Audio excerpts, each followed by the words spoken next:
Here's what you'll need to make baked teriyaki salmon. Half a lemon, thumb-sized piece of fresh ginger, some garlic, salmon fillets of course, some corn flour or cornstarch some people call it, sesame seeds, crushed chili flakes, soy sauce and some honey.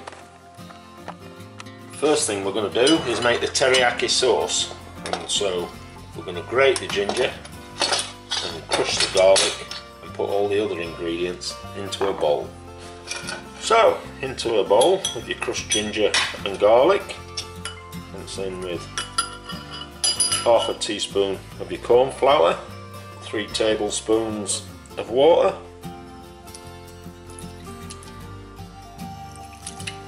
2 tablespoons of honey, some crushed chili flakes, as many or as little as you'd like, the juice of half a lemon, and last but not least 3 tablespoons of soy sauce, and then give them a mix round. With your sauce mixed, it's time to put your fillets into an oven-proof dish, and then it's over with your sauce. And then this can either be popped straight into the oven at 200 degrees centigrade for around 12 to 15 minutes till the salmon's cooked through, or as I like to do, just leave it on the side for half an hour to let them juices sort of penetrate the salmon, then cook it for 15 minutes.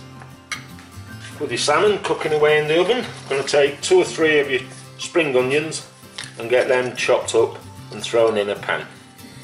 In with a bit of coconut oil or vegetable oil, and then in they go.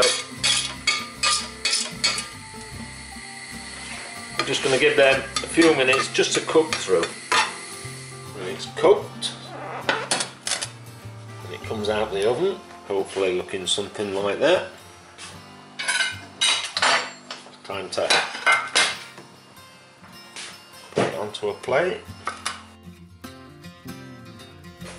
Then we're going on there with some sesame seeds, a few more chili flakes, or not if you don't like them, and then on with your spring onions. Then I'm going to put the rest of the sauce on, or as much as you'd like, and then whatever you want to accompany it with, and get stuck in.